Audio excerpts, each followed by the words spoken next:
السلام عليكم ورحمة الله وبركاته. بسم الله الرحمن الرحيم. الحمد لله الذي هدانا لهذا وما كنا لنهتدي لولا أن هدانا الله.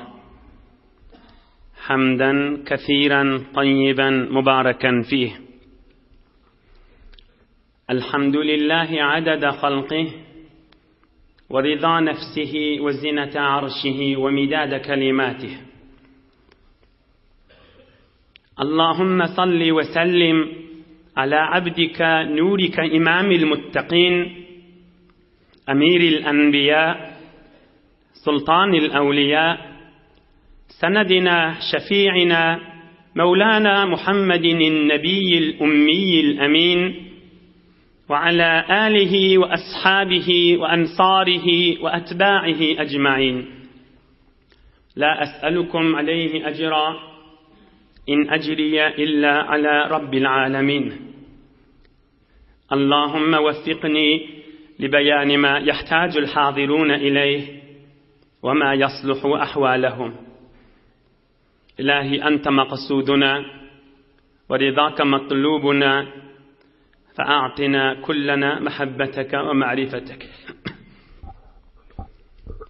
بيك الله تبارك وتعالى هم ذن طاعات إبادة لنذي صالح أمل لنذي خدايشين أترشق لنذ ومحبت لنذ دعاء خير لنذ قشنجي جلرن ثوق هوالردا داشتان يقينان Pek Resulullah Aleyhissalatu vesselam şirin yaşayışından ve almalı derslerinin dini dünyamıda avatlığa sebep olur deyip de ovadan suratına edip bilin, hormat bilin, sığışman oturmak ve meclise şirket etmek elbette büyük Allah'dan ulukan bir nesip, ulukan bir saadet, lütfu, inayetu, nimettir.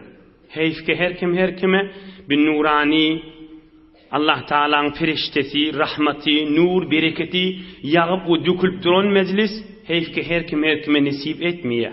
Bu bir ulukan saadettir. Büyük Allah Teala dünya ve ahir izzetini arttırsın inşallah. Cuma namaz okuyor, ya id okuyor, ya husuf pusuf namaz okuyor tip üşenladığınız yok.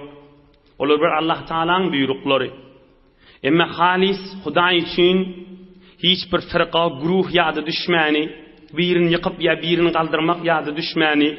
Fakat İslamiyet ve Kur'an-ı Kerim ve Allah Teala'nın adı ve Allah Teala'nın şeriatı ve gözümüzün nuri serdar, behter ve mehter olan, rahmeten lil alemin olan, gözümüzün nuri başımızın tacı Muhammed Mustafa sallallahu aleyhi ve sellemin gürrünlerinin iman gürrünü olur deyip de bu avadan yığınak elbette Allah Teala'dan ulukan bir nimettir.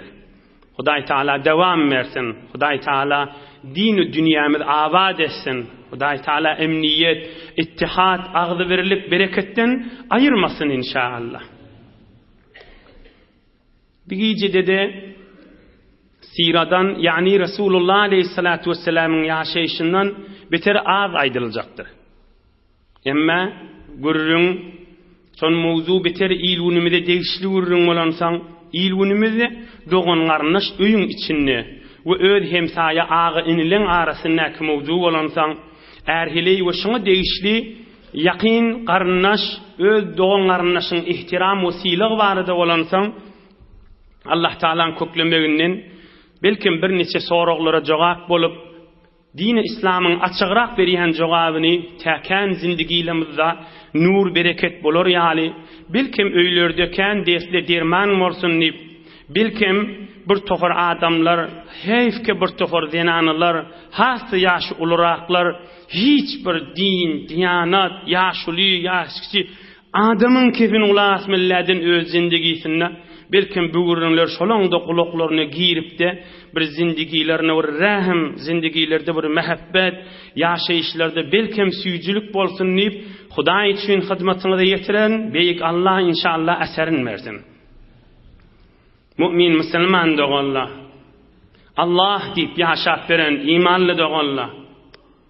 Mescitlerde azan, İd, Cuma, Hacı, Mekke-i Mükerreme, Medine-i Münevvere, bagat umra ediliye, bagat haccı farz ediliye, bagat Müslümançılıkta yaşaliye, qurbanlıklar geçiye, ayıtlar geçiye, bagat toylar tutuluye, toylun merasimlerinde kadar olukon tutuluye, hatta bir tofor kärrek gülcek bolup, kärrek öz yanın özü, gülü hoş geçiriye, mıkadip, hatta haram işlere gaşinnadı bariye, bir tofor heli erkeklerde da katıştırıye, emme kaş şu kalmağallığın yerine, kaş şu kadar bicaken harçlığın yerine, toyum qovu tutacak, men toyum bir tek toy olsun, ömrümde bir toy tutacak diyen adam, kaş mehabbet bilen, doğun qarnaşının arasında kini bolmani, doğun qarnaşının arasında ulfet bilen, mehabbet bilen, ağzı birlik bilen, süyücülük bilen, ağa, ini,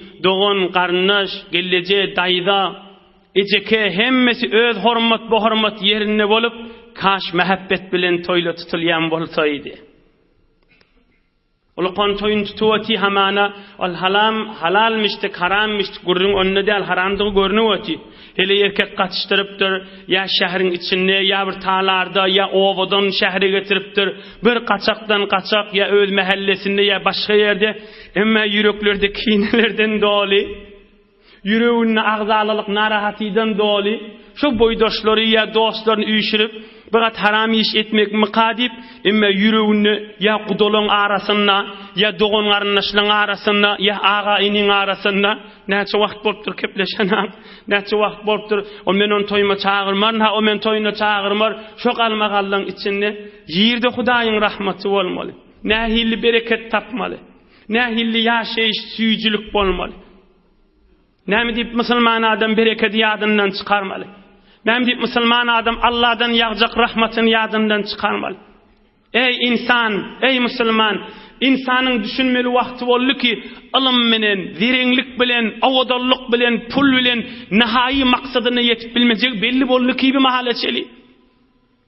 15 ýyl, 20 ýyl mundan ozal belli bir adamlarda, hatta şähriň içinde şaýat 2 tane 3 tane kompýuter bardy.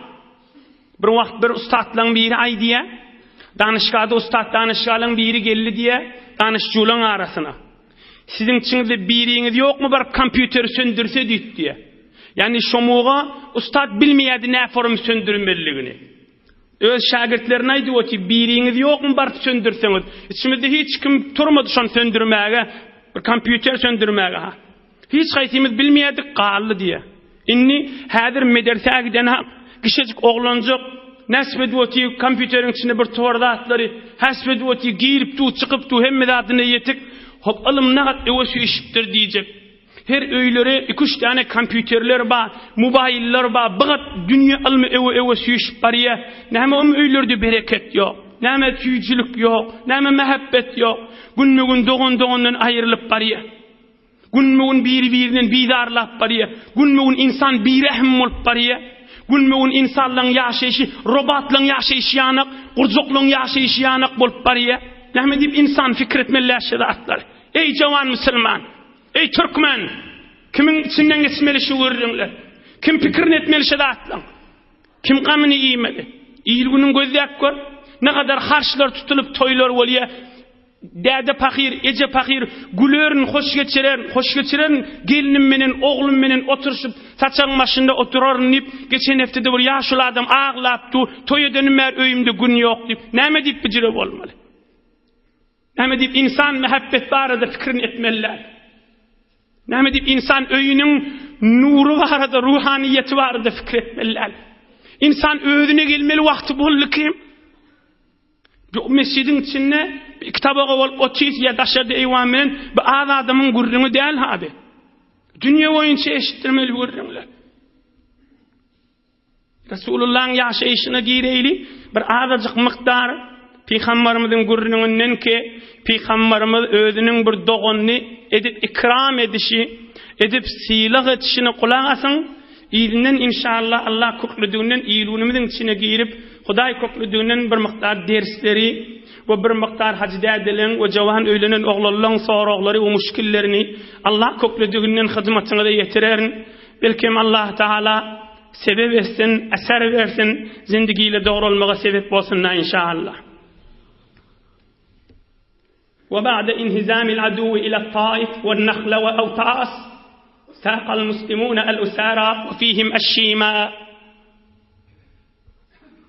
جنگ حنين أسيرلري جنگ حنين şu taada tamamolli kafirle 3 yana qaçıp gittiler. Biri Taif, biri Nakhla, biri Avtas, 3 yana. Aham bir miqdarken asirler tutulupdur kafirlerden. Şolong içinde Şima varmış. Kim Şima?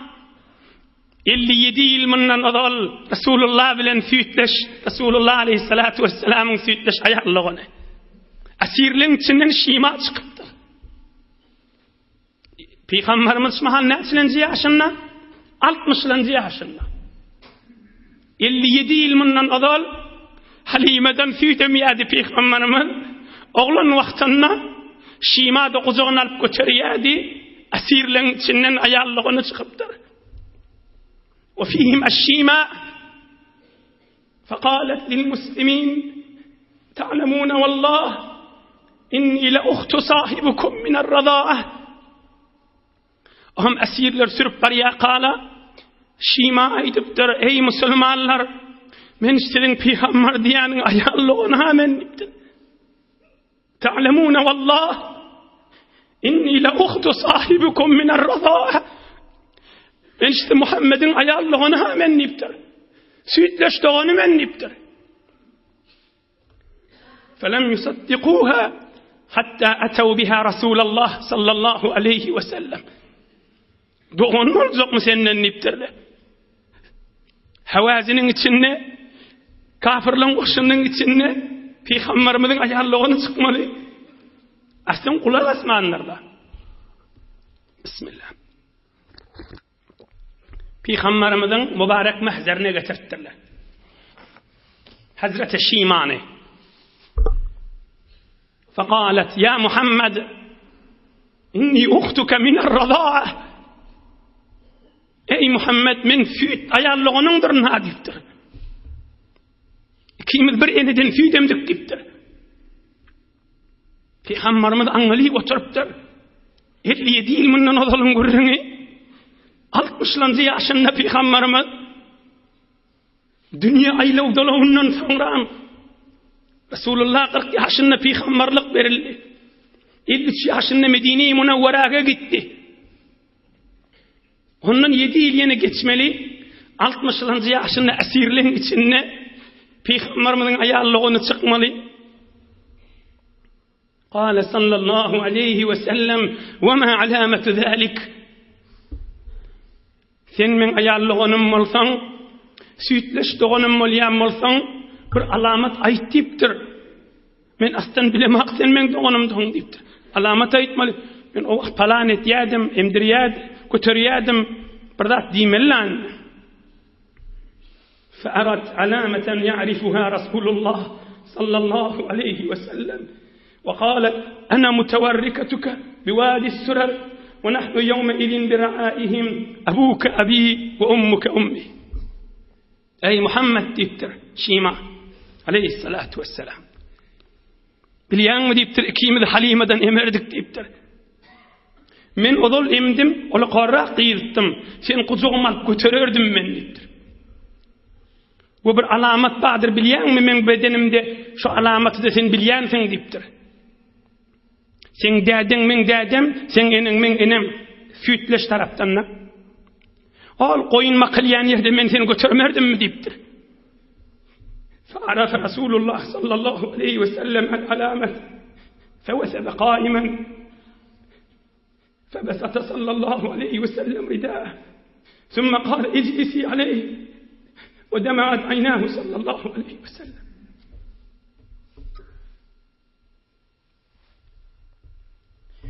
Peygamberimiz aleyhissalatu vesselam yadına düştür. Yukarı büküptür, gerişinle oraya alıp bağmıştık. Reda bağmıştık, gerişinle parça. Gerişinden ayrakanı yere yazıptır. Çıkıp oturuşmuşsun ne deyiptir. Oturtuşmuşsun ne deyiptir. Gerişindeki parçanı alıp "Rahabe biha, hoş geldin" deyiptir. Onun Peygamberimiz oğlun vaktindeki güller yadını düşüp mübarek gözlerinden yaş akmalı duruptur. Ve se'alaha an abihi ve ummihi. Enem de hademden näme habar deyiptir. Ödene de hadis ki oğlun vaktinde gitti. Süydene de ademden näme habar deyiptir. Kavmdan näme habar deyiptir. O tağlardan näme habarlar var deyiptir.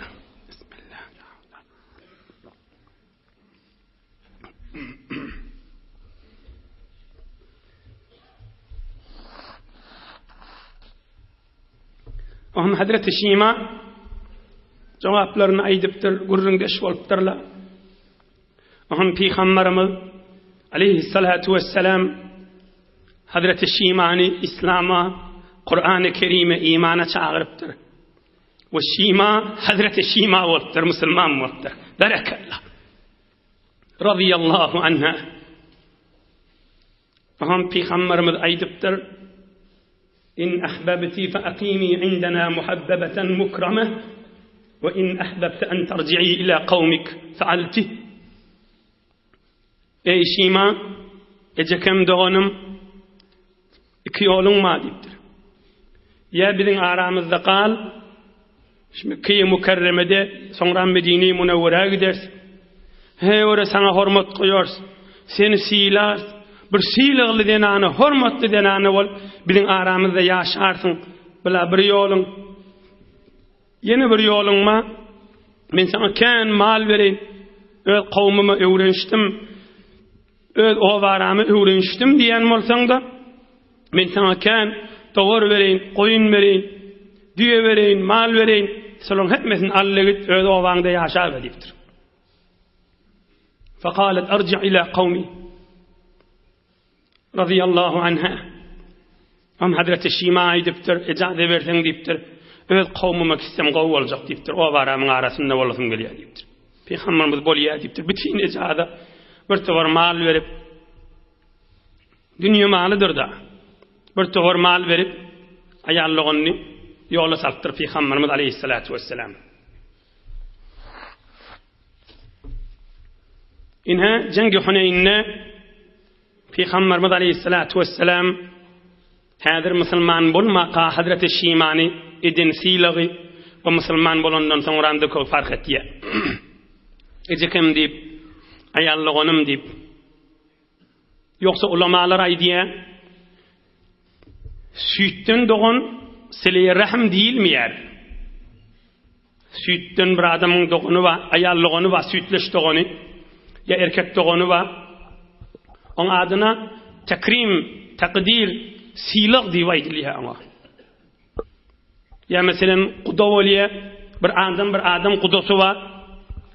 Din anasının tarafı, erinin tarafı. Bunun adına sileye rahim değil mi ya? Bunun adına ikram değil ya. Birbirini hormatlama, birbirini silik etmek diye. Yoksa Peygamberimiz aleyhissalatu vesselam ayallığını şeyle hormat koyuyor. O sileye rahim deyip değil. Sileye rahmin gurrunu Allah kukludunun hıskıcı geçirer inşallah işte. Ol ikram, ol bir silah. Ayallığını sütlüş. Görmeyen mi bir adam öz sütlüş ayallığını izdivac etip bilmiyor. Bir oğlan menen bir kıyız bir eneden emse, şan alıp bilmiyor ayallığını ol ya sütlüş.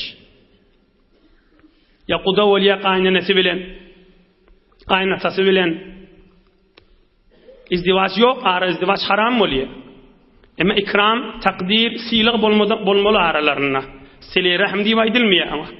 Sile-i rahim, dede taraf, amu, ağa, öz doğunun oğlu, dayı, dayıda, yegen, ayallığın, bunlara sile-i rahim diye ediliyor. Rahim, ve şöyle bilen kavuşmak, sile-i rahim. Sile dediği, yapışıp yaşamalı dediği. Mehabbetli yaşamalı. Sele yani zette kat kesmek. Kat. Bıçak bilen bir rak kesmeyen mi? Paltı bilen bir rak kesmeyen. Ona kat diyelim. Sele vesillen geliyor. Vesil. Sele-i rahim yani vesle rahim. Yani doğanlarına vesile olup yaşamalı, mehabbetli yaşamalı. İnşallah onu buraya açıkıra aydarız. Peygamberimiz aydıptır, sana bana ve hemmemize aydıptır. Kâle sallallahu aleyhi ve sellem, İ'rifu ensâbekum. Ey Müslümanlar, öz nesebiniz tanıyın deyiptir. Dayın kim? Amun kim? Pesaramun kim? Dayın oğullar kim? Çıkallan kim? Tanıy deyiptir. Yani öz nesepten tanıymalı adamların tanıy deyiptir. Oğlan uşağını da tanıt. Dayılandır falanıyla. Ne deyip? Hormatını saklavur. Dayıcan ni görün dedi. Yegen ni görün dedi. Şu bizim ustadımız Cabbar ağın takzir aydiye. Ödünün ustadı Saltanmad ağın takzirden. Hazreti Saltanmad ağın takzir Şuhuzi İlmiyan Banisi Muessesinin bir ahlakı vardı. Her kim bir Türkmen bir tayfadan olsa, ha bizim qarrecemiz şu tayfadan, mesela şu tayfadanmış. Sen bir de dayı olayan akıyım deyip, şun menen yakillaşardı deyvay diye. Şu ahlak, hakikat, qova adamlan ahlakı şu. İmanlı adamlan ahlakı şu. Peygamberimizin öğreden ahlakı şu. Hemme Müslümanlar da şeyle olma. Qarrı maması hiç tayfadanmış, palan tayfadanmış, şu tayfadan bir görsen, ha bizim qarrı mamamız solardan, sen bizim palan adımız olayan akıyım deyip, bahane bilen yakillaşmalı şeydir. Peygamberimiz aydıptır şunu. İ'rifu ensâbekum, tasilu arhamakum. Tanıyın dayılarınız, yegelleriniz, ağı inleriniz deyiptir. Tabiri birinde yakillaşarsanız deyiptir. Ohum iyinden aydıptır. Doğanca bilece doğan molunun peydası yok ki katnaşman biyinden havarın yok bolsa. Taş karınlaş yanık, ecnebi keseki yanık bolup gezmeliyiptir. Emme qavlattır deyiptir. Taş da olsa biri halinden havar alıp, biri katnaşıp, biri mehabbetleşip, daşınrak dayda olsa, daşınrak ağada olsa, biri halinden soraştırmak o qavlattır deyiptir. O peydalıdattır deyiptir. Peygamberimiz Aleyhissalatu vesselam'ın öğreden bile ulukan derslerinden rahmetul lil alemin nur edip, bereket edip Allah iyi veren adamsı bir büyük insanın bile veren terbiyetinden ilunun fikretten görün. Doğan karınlaştırın arasında ne hatta mehabbetlik var? Hop seleye rahim ne mi deydi o veliye? O ne etmeli? Günne varmalı mı öyle? Aya şeriat bir hat beriyami? Ayda bir varmalı mı öylerine? Men doğan karınlaşma hamana barttıracak. İnşallah Huday köklüdüğünden muhtasar aydan yani açıkrak aydar inşallah. Seleye rahim deydiği ulamalığı açıklaptır. قال الإمام النووي الصلة هي الإحسان إلى الأقارب بالمال بالخدمة بالزيارات بالسلام بالتفقد وغير ذلك. Sile rahim dediği doğanın ağan dayın daydan ilgunun arasında öz yaşayışın içinde ha falan ilem olabilir havar hatir yok birimizden değilse şu sile rahim bulmadığı sadece açık. Ha o palani mi ol ağamdır ol inimdir o dayigendir havarımız ba selam aleykümüz ba hoşluğumuz geliyorti cenazamız geliyorti ol bibimizden hal ahval edişiyorti sahim diysen şun adına da sile rahim diyelim. Şu üzülük gitmez yal etmeli. İn beri baş sadece sile rahim manası. Hamana oğlu oluptur mübarek bolsun halktan önçek salihin olsun barsan da öyüne varsan da başın şuluk işin kan derdin kan ağallam xiyabanını göründü havluk mancık durup salihin olsun Allah'ın söyleyen bendesi olsun bite begen nima aytip şu doğanın ağın dayın yegen şu kärrek kesekiden kärrek şun hakkı var. Huday peygamberin buyruğu inşallah işte peygamberin sözünde okuyup veren. Ya cay salttır öyü giyirttir. Yüreğin işi etmese şuna bakilçılığın bolsan bolmasan aytmalı. Mübarek bolsun töyleme. Odan cay oluptur, bereketli olsun. Hoş yaşadın, gülüp yaşadın, nurda yaşadın, imanla yaşadın. Hudayın rahmatından içi dolu olsun, nurdan dolu olsun, bereketten dolu olsun. Şuurunları aytmalı. Sile rahmişler. Meridi olsa her Müslüman meri sormak, sogaplı zat Müslümanı vazifesi ahim cenazasına varmalı meridin sormak. Emme öz doğani ağası dahi yegeni bilirdim kärrek var tavarak durmalı. Sile rahmişler. Birat men elimden ne gelýän zat bam diýmeli, çynyň men aýtmaly. Bir gece ýanyna turmaly bolsa, ya bir pul gerek bolýan bolsa, mal gerek bolýan, maşin gerek bolýan bolsa, ekitmeli getirmeli bolsa, hytmat niýazy boljak bolsa men badyryn diýmeli. Şo men badyryn diýdiň hakykat üstünden Hudaýyň rahmeti döküldügde bereketi. Onu inşallah işte okuyoruz. Emma ilunun içinde bir jawan oglan öýlenýär. Taqriban şu zamanla her öýlenýäniň de başynda şymahal bolmasa ýene 5 ýylçylyk boljak da. Şaýatda bolanmazym şymahalaçylyk. Oglan fakir, öýlenen oglan mydam arada da. Zenanasy diýe başga ýerde ýaşaýlýar. Enesi gitsen men radide diye ne etmişler adam. Bismillah. Zenanı say diye önün köfünü götürüp bilmeyen diye. Ben sen yüreğim hovluk ya böyüdü diye. Dağık diyen men diye. Başarmayan diye. Yoksa men ayrışacak ya men ne edecek deyip bir adaları veriyor ki enesi ağlap tu gitsen men radide diye. Aya gelin menen gelin bir erkek adam da arada şoň zenanasy bilen erkek adamyň enesi şylaň arasynda sele-i rahm diýen mana barmy? Awvel biz şunu bilmeli. Gelin men gaýnanyň arasynda mowzu sele-i rahm ýok. O sele-i rahm bolar, rahm daram bolar biri-birine. O bende başga benden gyýdy, o bende başga benden gyýdy. Maňa sele-i rahm diýilmi? Hop näme galy? Bir jazak galy. İkram, silik galy. Silik ki Peygamberimiz öz garyndaşyna edýänmiş. Guda tarafa ýaýan ayallygyny süýt ayallygyny Hazreti Şima sele-i rahmyň içinde dän ahim. Emma Peygamberimiz ona hormat goýuşyny özler. Bir taýda da şeýle. Awwal gaýnanyň wezifesi gelinne silik etmeli. Şoňa silik edip bir nowy edep terbiýe tawazyny saklamaly. We gelinne öz gaýnanysyna hormat silik etmeli. Aha meni bolmaýar da näme diýinýär jawan olan? Açygyrak gurrun ödeýli. Fakir arada du haýsym diýennek çemrena awara aldyrak kesip oglan. Erkek oglanyň wezifesi ştada. O tadana gitmeliler. Başarsa öz başyna aşöýüni aşpazhanyň öz başyna etmeli. Enesine aýtmaly, ene gowurşmaýaňyz dämi? Biri-biriňde düşman bir bolmaň diýmeli. Bir-biriňiň gülmesine we zindigisine girişmeň, dehalat etmeň diýmeli.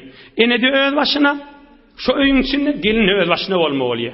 İň ahyrky şu mahal ilunyň içinde ahun molly din we ýaşulyň berýän hak jogaby şey. Onu maşa näme etmeli? Göçükse ene agla uty gitsen gelme diye. Men balam diye ulartdym diye. Şu öýde bolmaly. Ene aza vermeler zenanasından çyryym, zenanasy ärine aza vermeler enesinden çyryym. İkisi de oğlunun halini derk etmeli. Erkadime rahm etmeli. Aradaki oğluna öz oğluna rahm etmeli. Ene zinanı öz ärine rahm etmeli. Bir yüreğe uymur. Şurada adam ahim. Şurada insan ahim. İki olup etini yemeller ki onu ağlam salıp arada koyup. Huday razı olmalı ki bundan. Hudayın hoşu gelmeli ki. O pahin näme etseň men aldyrak titrak etdi. Gitse doat gitmeye doat bak. Şu öýde bolmaly. Emma zindigiýini joda etmeli. Oğluna hamana terbiyet versin ene ata. Zenanasyna belli etmeli. Gelinine belli etmeli. Oğlum emir. Olur terbiyet vermeli. Gelmeke. Örmeke. Toy etmeke terbiyet vermeli. Şidre bolar diýmeli. İl bunu gözle diýmeli. Şidre bolsa diýmeli. He ora mekan molla bir erkek adam ya gaýratly jowly zenanaň sakla diýmeli. Bize agram salma diýmeli. Ozal ene ataň wezifesi terbiyet vermeli. We ozal ene ataň wezifesi gyzyna terbiyet vermeli. Gyzym bar ýaňdam öýe awreýde saklajak bol, imanna saklajak bol, mehabbet edip erkan saklajak bol diýmeli.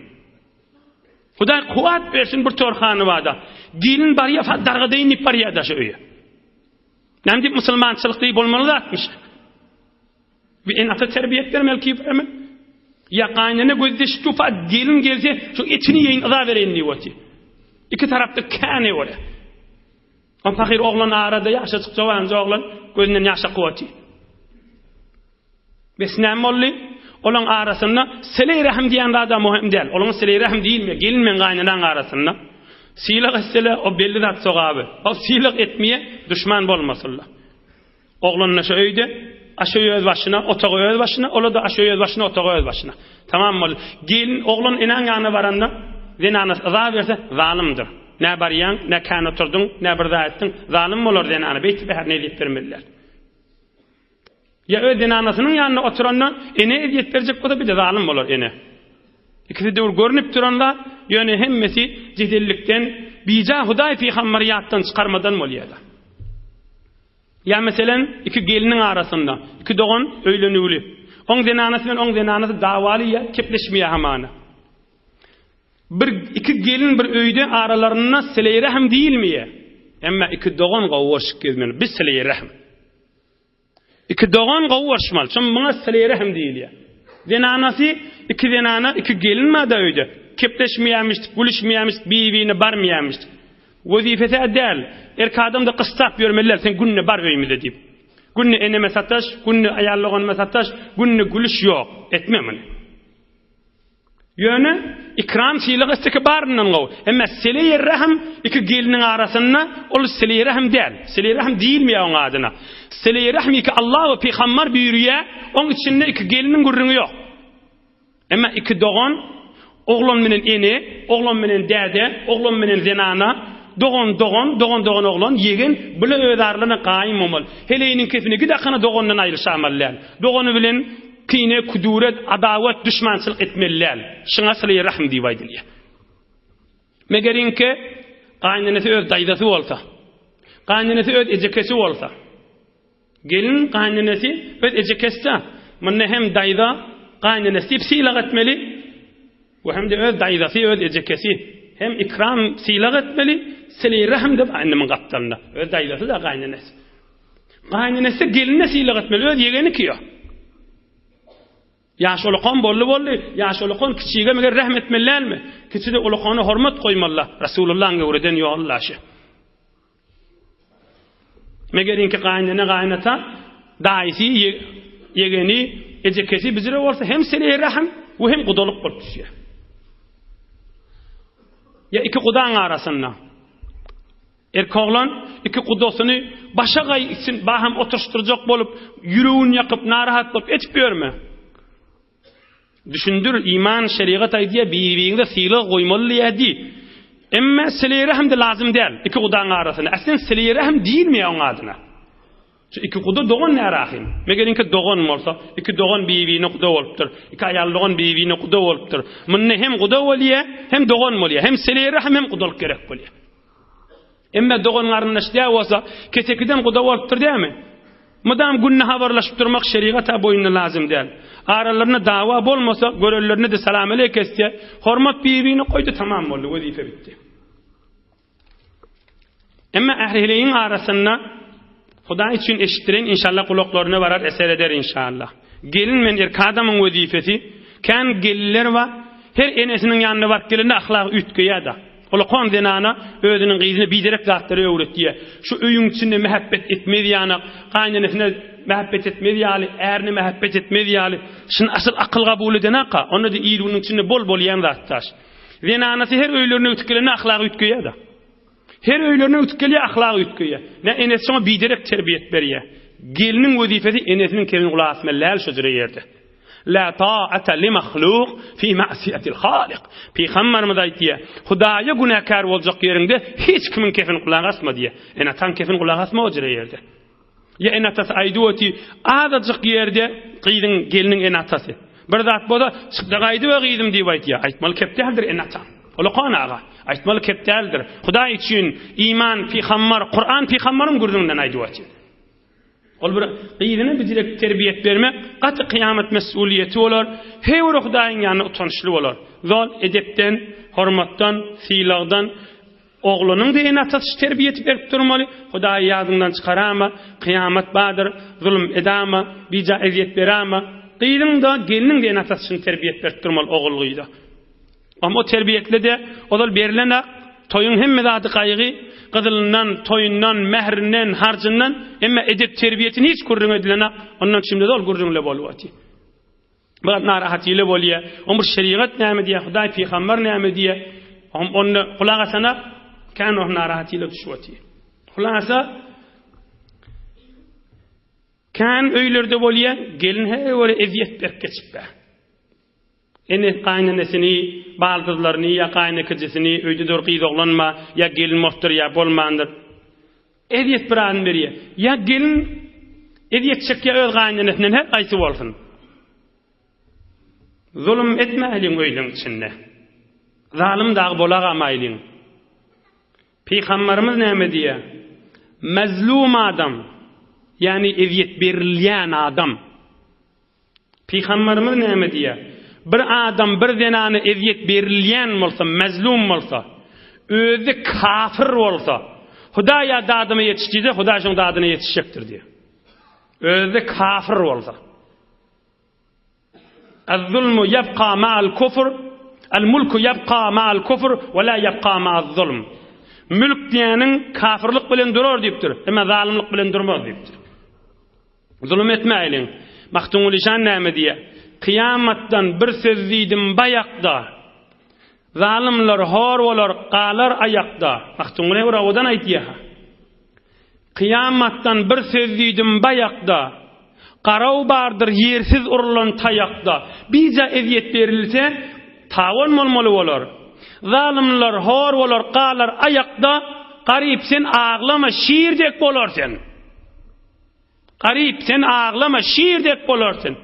Ey gelin, ey gaýnana, ey her gaýsy bolsun, ağlap günüň geçirýäňdäm, hiç narahat bolma. Bir gün şiir ýaňak bolup hakyň alarsın kıyamat gününe. Bolmady ahim her kim halanjak etjek bolsa, o zaman da hakyna ýetişmejek bolsa. Käsäň içindäki suw, çay, miwa, nahar hemmedat harap bolýandyr şu ýeriň ýüzünde. Harap bolmaýan zatpam? Ýok, hemmedat harap bolýar. Emma hak hiç wagt harap bolýan nädir? Hak baýat hakyna ýetişmeli. 1000 ýyl geçsin, milyon ýyl geçsin. Öňkü algyly adamyň görýäňda sen, häzir de sen algylla. Hak diýäniň hiç harap zaýy bolýan nädir? Her zat zaýy bolar ha. Emma adam da zaýy bolup gider duran ýerinde. Öler gider kabryna girer.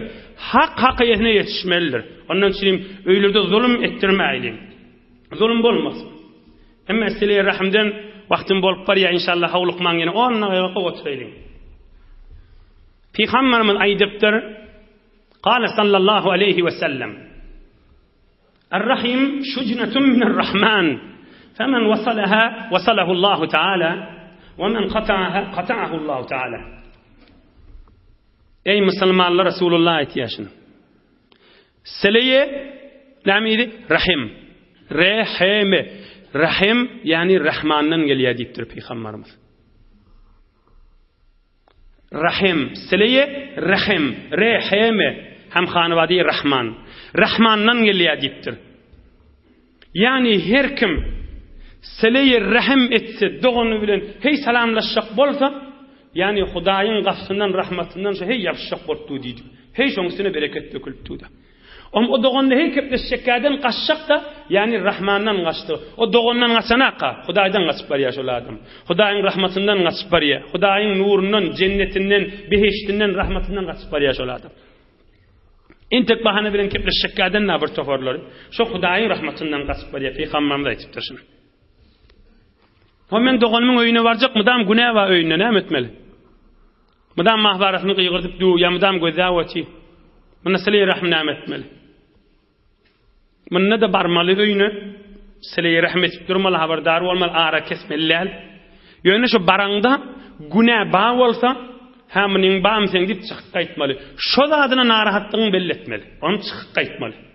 Ya baraňda şo mahbarasy, ya haram zady filmi ýokmuşdyk. Oturypsyň 15-20 dagada onu işletýär ýakýa, sen turup gaýtmaly bolýan. Inni şirket etmeliler bolýar günäge. Başardyňdan nasihat etmeli. Doğa da etmeli, doğanızda da koşun. Hudaýa doğanlaryny işlemez de sen rahmatyna düşsün diýip. Araňyz ýok da bolsa, beja araňyz ýok da bolsa, bir topar ýerde şeriatyň gurrun we ulamalara maslahatlaşyň bol. Men taýda onu açyklajak diýip aýtjak diýip gurrun. Emma doğanlaryny doğanızda koşun. Sile rahmin bir manasynyň bir. Beja diýäniň bir namysyň üstüne, bir zadyň üstüne gurrun. Ondan başga ýok. Onu ulamalara maslahatlaşyň. Be her hal inni Sile rahmde doğan içinde. Hudaýa tawfik bet, Hudaýa rahmatyna sal, Hudaýa musulman bolup dünýeden geçeýli. Şo doganlaryny günäkär bolsa ha. Emma ýakasy belli fasyk bolsa näme? Aşan bararlykda. Öyüne girsen hemmek bir de men öyüne girdi mi diýiljek şu dogan garyndaşyň. Ya kasybelli ora haram yiýän ya haram bir gurrunlar kan. Ona ulamalar aýdýar.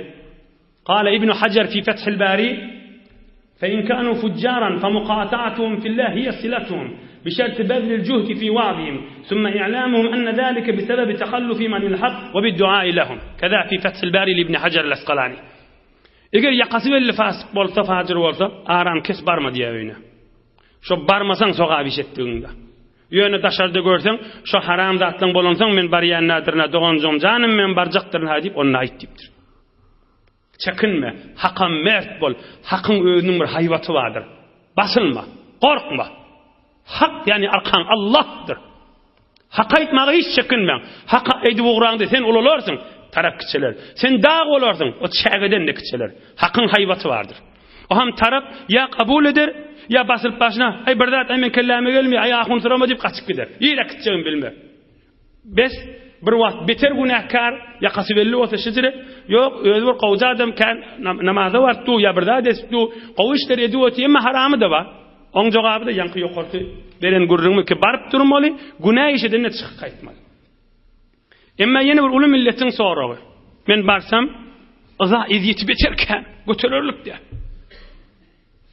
muny göreýli peýgamberimizden soralypdyr we Resulullah näme jogap beripdir sahih hadis Muslim riwayet etdi.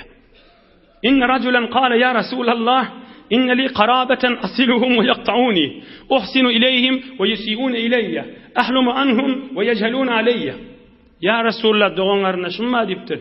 Hey men yaxşılık etken bile bana yamanlık etken diptir. Kan adam aytyan ki. Hey men bilere günahlarını geçiyen aydın keplerin ay yok olsun etken bile de hey halkın yanına meni yamanlık ele diptir. Görün oturuşuklarına toyda yastı meni yamanlık ele. Asen bana her yana varsam men gurrunun başlaň dilinden men näşlen günälerini geçýän hiç ýerde amallama oşlara gowluk etýän diýipdir peýgamberimiz bir sahabalar bir. فقال صلى الله عليه وسلم لئن كنت كما قلت فكأنما تسفهم الملة ولا يزال معك من الله تعالى ظهير عليهم ما دمت على ذلك رواه مسلم. Onna sen aýtşyň ýanyk bolsaň diýipdir ýani kıyın zatda ujra bolmak. İkrat ba diýipdir. Bira ola sana telekelik etdiýär sen gowluk etdiň. Sen olara yamanlaňak, ola sen mudam yamanlapdy. Şolun içinde mudam yanıp duran köz we ýanyk, kömür we ýanyk, kül we ýanyk, içi şolun mudam ýanygylar diýipdir. Gor we ýanykdyr içinde diýipdir. Sen rahatdyrsyň diýipdir. Emma olaň mudam içi ýanygylar. Äsapdyr şol adamda diýipdir. İlunyň gözde görün şeýledir. Şol adamda mudam äsapdyr. Mudam gyzyrdak kesip berendirler diýipdir. İkincisi, eger sen şeýle bolsaň ýadyňdan çykarma diýipdir. Hudaý Taala mydam sen üstüňe kömek ýagdyryp durar diýipdir. Mydam üstüňe kömek bardyr diýipdir. Şu gowlugy bolandan soňramda ýene tahammül etip bilmeseň azalyk kesini, sabryň ýok, güýjüň ýok.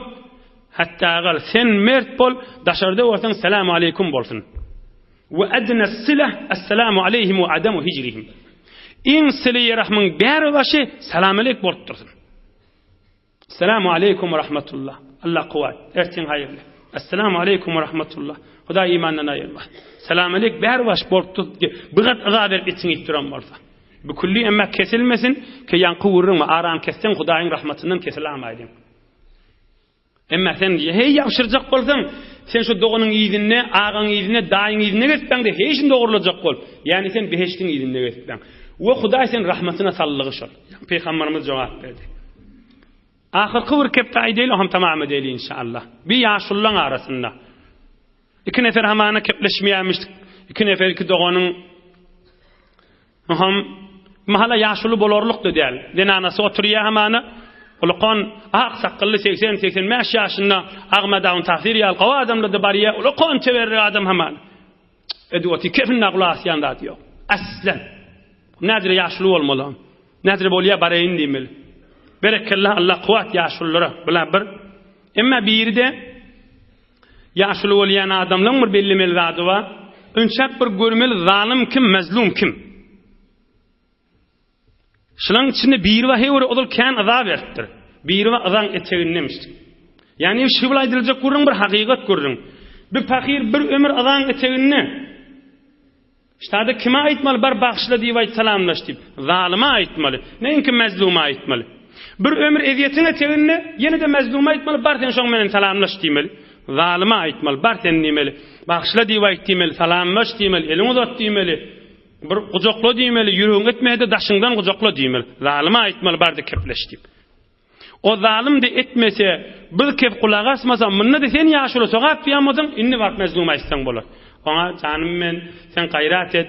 Ya sen barsan okuyacak aşak ahiret dereceğin bolar di. Hiç kiçelmersin di. Kiçi Hudaýyň ýanyndaky kiçidir di. Adamyň ýanynda kiçi bolanyň men kiçelmersin di. Inni mazluma bardaýt. Ýör salamy bar eýli. İnşallah Hudaý izzetini artdyrar di. Allah Taala din dünýämiz abad etsin. Hudaý öýlerde bereket mehabbet bersin. Hudaý sile rahim, godalar, garyndaşlar, süýtleşdiğin ýa beýlekle iman İslamiýet raayet bolup ulfet mehabbet bolsun. Doğan garyndaşlyň arasynda mehabbetlik ýürüýse, bereketler bolup, soňran beýleki musulmanlaryň arasynda mehabbet bolmaga sebep bolar. Hudaý Taala iman abruýdan aýyrmasyn inşallah.